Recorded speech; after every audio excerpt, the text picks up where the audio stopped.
Well, one of the infrastructure most used during these holidays is the railway.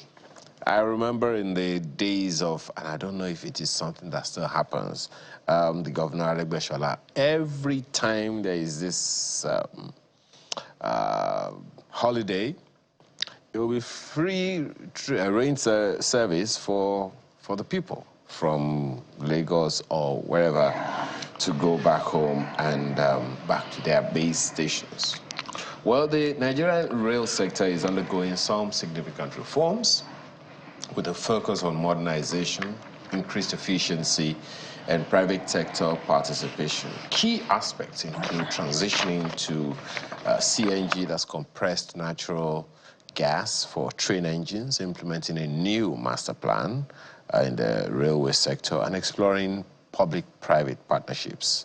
These reforms, hopefully, will improve the sector's performance, attract investment, and ultimately enhance the quality of rail transport for Nigerians.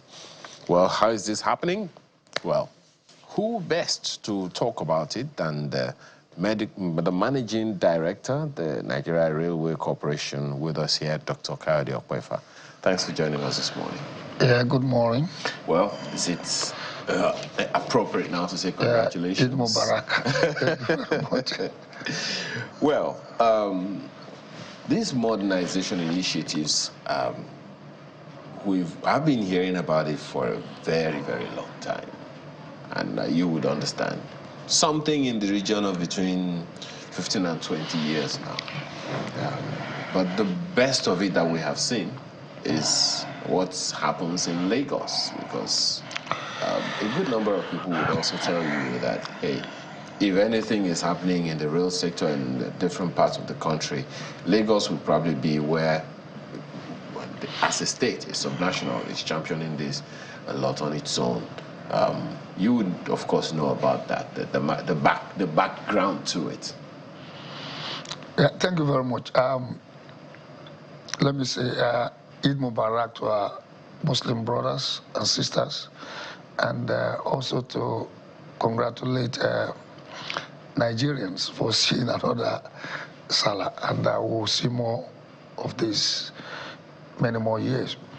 Now, like you started, the history of Nigerian Railway itself is what is the answer to your question. That is, since the rail system started 1898, eventually 1912, before even the word Nigeria came into being, the purpose of the rail is to link people, products, farm products, services, goods, investments, to where they actually are of the smallest and the biggest value.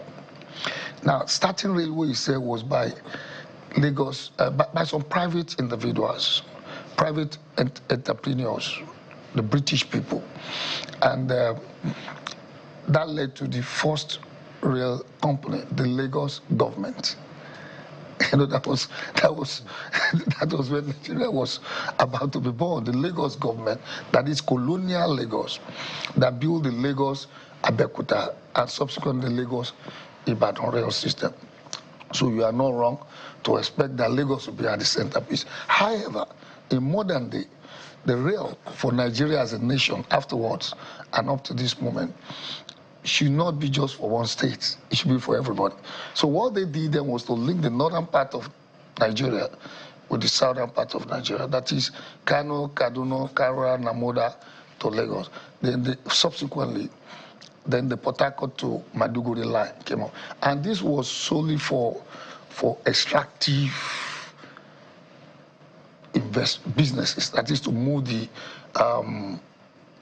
coal, farm products, and the rest down more to the for cargo services. More for cargo service. And eventually, towards independence, it became for passengers and for cargo.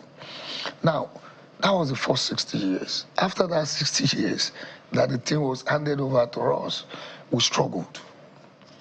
We were using it, but we struggled to expand the capacity of that rail system. That's why you see, I hope I have some pictures to show, where you have trains are packed with woods, motorcycles, bicycles, all sorts of things, and people jam-packed, moving from Lagos to Kano, Port Harcourt to Maiduguri to Kafanchan, until we got to, then there were not too many roads.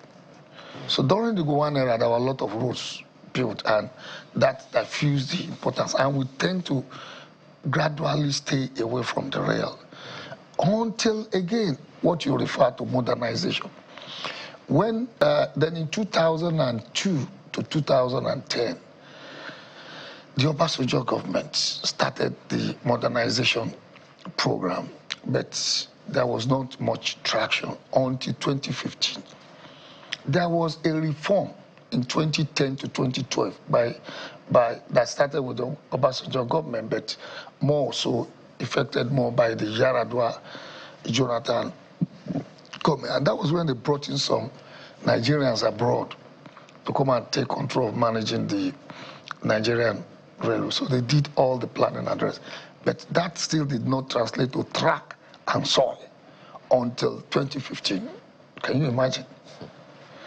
60 years of good works, 60 years of slowdown, now the last 10 years. When the Buhari government completed the Abuja-Kaduna, that started with the Obasanjo, Jonathan, Yaradua administration, he completed the Warri-Takpe. I think that must have started by probably Shagari's government. That's the Warri-Takpe, that's Ajaokuta. That was actually supposed to serve the iron ore business of Ajaokuta, to take the raw materials to Ajaokuta, to mine it, take it to Delta Steel, then to the port. Then the same government started the Abuja-Kaduna. So that was where we started. The whole modernization focuses on introducing the standard gauge, which actually in 1970, Chief Obafemi Awolowo had documented in his book, Strategy for National Development or something, that until we got the narrow gauge, we are joking that the world is shifting. But we didn't do anything. From 1970, we didn't realize it. So it wasn't as if somebody did not think about it. Somebody thought about it. However, the last 10 years is now to represent what we have done in the last 120 years. Now, as soon as the Buhari administration did the Lagos-Ibadan in 3-4 years, that also will go as a record. That's about 152 kilometers, double gauge in 3-4 years.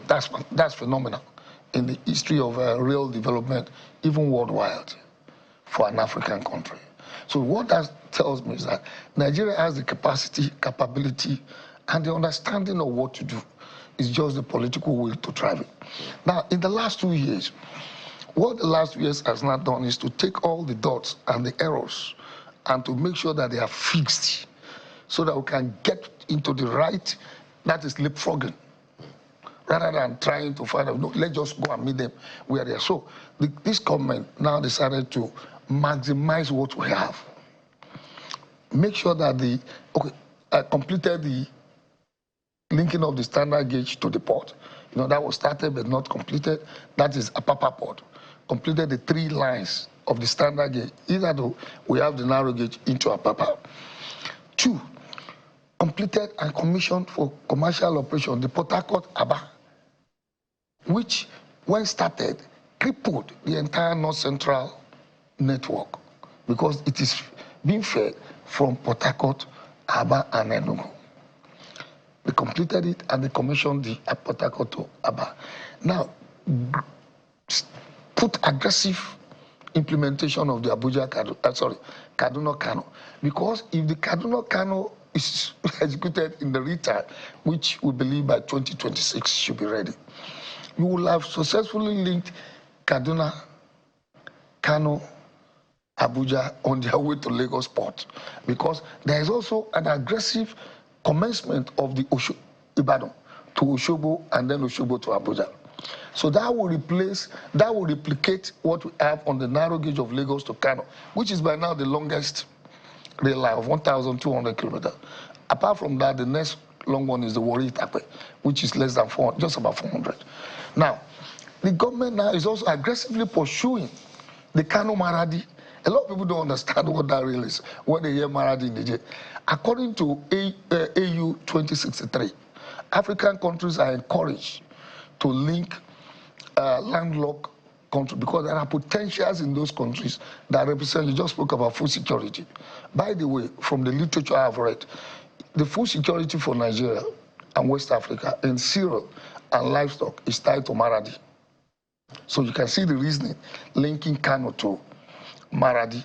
Beyond that, if you take mobility out of the equation, you won't have food security.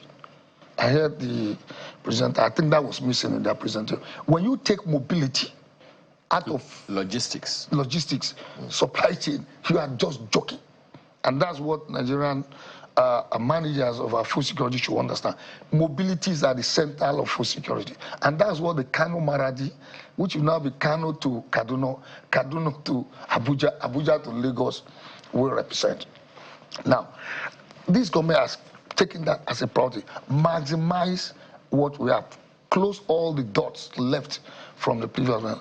Now, two, the government now decided to do a new infrastructure map of rail, and that is to make sure major cities are connected. What we experienced 2 days ago when we moved the Oshobo train, you mentioned, moved, we had to add 2 extra coaches on the day of movement. People slept at Ido a day before to catch that train. You know what then happened? People had already joined the train from Kajola, Agbado, Agege. They paid 700 naira for a free ride to go and take a free ride in Ido. By the time they got to Ido, the train was half full. Few people came down. Now, coming back, those who waited at Agege, Agbado, now could not get a space after we've added 2 extra. The same thing happened in Warri Itape, which don't really have a train. We don't have a schedule for Thursday. We introduced a Thursday schedule. Within 3 hours of opening up the portal, it was fully booked. People stood in that train.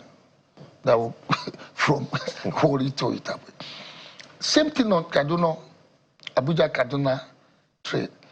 We introduced extra coaches because they already having 3 lines. We struggled and found a way to do 2 extra coaches. Within hours of introducing, announcing that the portal is now open, it was full booked. That takes you back to what maximizing what we have. Now, the next thing this government did is now to start the freight revolution. Before you go there, this means that there is business that government had been stalling on over the years inadvertently. Because if the opportunity for the commercial value had been known and had been crystallized over the years, when you open a portal and within a very short window it's all full, it means that we just been sitting on our hands. Correct, but this is the festive season, just to show the appreciation and acceptance, to say that if people have more, or at other times they will use it. But give the credit to this government for identifying those openings. And that's why the first intervention in December 2023 was to start the free train ride for that 2 weeks during that end of year period. And that too, as soon as you open the portal, you get the thing fully subscribed. Is to tell you that that is on the passenger side. It's not really, doesn't really bring much return on, profit in terms of cash, but it brings political capital. It brings social capital that the people feel connected to their government. The government made this available to them. So, and what that also translates to is that the potentials, like you said, is there. But more importantly, to now balance the effect of the economic side is the freight by rail revolution, which this government had also prioritized. Now, how does that work? Is to ensure that all our lines, both narrow gauge, will be moving cargo when they are not moving passenger. So now we move gypsum, we move coils, we move pipes for Abuja, AKK, Ajaokuta, Kaduna, Kano pipeline. All the pipes used were moved from the Warri port through Itape down to Abuja, and from there by road to the north. Also, we are moving soda ash, and we move cement. To my interest, we're moving cement from Papaland to the north, Ilorin, on a daily basis, and people are moving goods. Now the pressure is now on the Nigerian railway to meet the demand. There are people who wants to move steel, iron ore from Ajaokuta down to Warri Port. There are people, I can mention the big companies in logistics in this country. You can't take out Dangote. You can't take out Boa. You can't take out Honeywell. All these companies are leading me to and guess what? Yes. The Nigerian Railway Corporation, representing government, is meeting the demands currently. Now, which leads me to one of the initiatives that you are talking about in this modernization space. The previous Minister of Transportation had told us that, look, rail infrastructure, or rather rail transport service, is not profitable, that it's largely to just provide an enabling environment for an economy. But here you are talking about implementing and rather exploring public-private partnerships. Okay, let me modify that assertion. It is profitable. It depends on how you define profit. You see, when you talk, it's entirely the transport system. People say moving people, no, that's not it. It is the management of the processes, of the factors of production for efficient return on investment. So when you say efficient return on investment, you are not talking of 2 minus 2 equals 4 for one sector. Now, it is the overall economy. So while it doesn't bring cash from the passenger, to break even, the freight will break even. But the infrastructure itself is not the breaking point we are talking about. The cashback period for that may take longer. However, associated businesses will be making bumper profits. That profit translates to taxes, fees, charges, and government is better for it. So government makes more money, but not the train operation. So it is that profit that government makes from other sources that government plows back into the infrastructure. So what we say, it is a socio-economic sector that is expected to facilitate trade for better economic growth rather than itself. So when you build roads, who pays for the road? It's government builds the road, we all use it free. That's how the transport sector. So it's like, say, government builds road, United States Ministry of Works to go and make profit from. They won't make. But the road will translate to quality of life, better standard of living, and so on other things. Okay. So for us, now talking about the private sector, they're coming in. But the reason why the private sector will not go into infrastructure just like that, because they will look at their cashback period, they will look at their return, because the cashback period is long. Now, cost of borrowing and the rest of things is a factor, and the money is not there all over the world. So what the private sector does is they can give you loan. They do. They do give loans. I mean, talking of investment banking now, the developmental investors, the venture capital will bring loans. When the loans come in, government will use it and pay back. However, for the rolling stocks, the private sectors are heavily involved.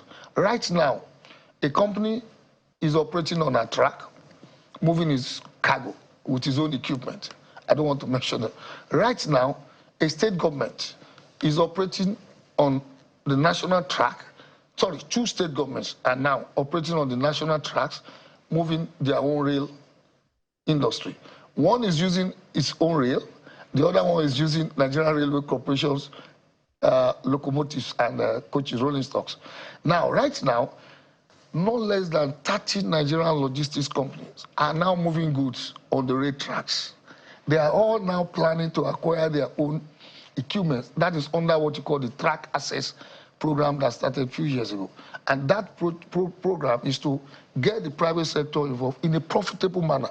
So we provide the track, we provide the technical capacity, we maintain the equipment for them, and we make sure they can transit on the rail track at a lower price than moving by road. And that is ongoing now. Then the private sector are also seriously investing in other area of the, like you mentioned, the CNG thing. Not really CNG per se, but alternative, newer green energies that are cheaper. So you know, I see companies approaching us, they are ready to build this station to provide you this energy that will bring down your cost. And that's, you have seen with our partnership with the CNG. Some private sector people too are joining us in innovation using technology for security, for ticketing. All our ticketing system now on our 3 major lines are by the private sector. So we don't have to bulk ourselves with acquiring ticketing equipment. They manage that. And also, some are now coming that say that they want to build the track because they have seen that this government is serious in terms of ensuring that there is an ease of doing business. This government is serious, especially in investing in infrastructure to the extent that what they need to do is just to join the dots and move. So the private sector has a huge opportunity in the rail sector. The low profit margin is there, but what it gives is sustainable profit margin. You can be rest assured if you invest in any of the supply chain lines along the, some people are building inland depot. I'm aware that there are not less than 4 companies now that are interested in building freight yards. They are interested in building inland container dry ports and the rest. So these are the areas that when it comes to laying tracks, it is capital intensive, and government takes that responsibility. Okay, now let's just wind down on this. What in the next few years should Nigerians be looking up to? I want to actually get you to speak about engagement of the locals on the routes that the railways have to go through. Because it's all about security. We've had security issues as far as the rail lines are concerned over the years. Thankfully, those have since abated. We would like to know what you did and how do we sustain that win, particularly by engaging the locals in the various communities that all our rail tracks will go through. Yeah, all our rail corridors the local communities are involved in the operations and the security and in the service delivery. I wouldn't want to talk about what we have been doing so far, but we just pray that we continue to do them and want to appeal to the communities who are supporting us to continue to support us. The area we need them more is in the area of vandalism. I was at a conference in South Africa, I think the month of April, and I was shocked that people are even stealing electric cables that powers their trade. But what do they steal here? They steal the steel, and they call it scrap. And to the investors who take it from them, we don't have scraps in the Nigerian railway. We have national assets. Those are the assets that links our people by culture, by religion, by tribe, to each other. Through those tracks, you can transit from Lagos, get to Osogbo speaking Yoruba. You get to Ilorin speaking Fa. When you get to Mokwa, you start. When you get to Niger, you change to Nupe. From Nupe, you start speaking Hausa. And subsequently, you get to Kara Namoda, you are speaking Fufude or some other language. Then you go to the other side, you are speaking Kalabari, you speak Edo, then you go further, you speak Igbo, and you move further, you start speaking Tiv, and then you get to Maiduguri, you are speaking Kanuri. Those are the tracks that makes it possible. Anybody vandalizing them is like going to the heart of our people. The integration, what binds us together, the railway is one of them. Now, what else do we do? To every part railway passes through, it becomes a major city. So it is in the interest of the locals too, to make sure railways survive. And this government, I'm aware, I know the plan, which is going to be unveiled by the national government very soon, is that railway is going to ask many more cities than we have ever seen. Our new lines are coming up that will touch cities. Will this be championed by the federal government, the national or the government? States? No, themselves? I'm coming to the state, the national government. We create the backbone. Now, under the new dispensation by this government, the the rail has been removed, has been taken away from, what do you call that thing? To concurrent. What do you call that? Exclusive. Exclusive to concurrent. And what has done is that states are even getting grants from the national government to develop their rail line. Lagos State is using track access on red line. Kaduna is coming up very soon. Niger is supporting us on the narrow gauge to ensure, except for this last Mokwa flooding that is disruption. The plan was to take rail this festival 3 days ago to Mina and Ilorin and Ofa. So they are supporting that. Ogun State is on track. Then Plateau is starting railing on the plateau from Jos to Bukuru.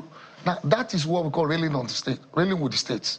And that is because this government supported the removal of rail from exclusive list to concurrent list. So state governments not only now can develop rail on their own, they are also being supported by grants.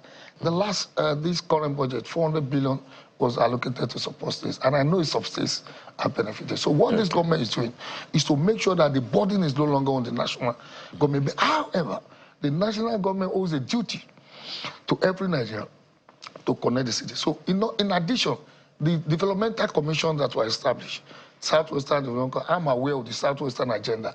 The rail plan is almost ready. Okay. So also the Southeast, so also the Northeast Development Commission, they are also getting grants and budget vote from government to build and link cities. If you mention 10 cities for me, now I'm sure at least 5 are in the plan to be connected. Okay.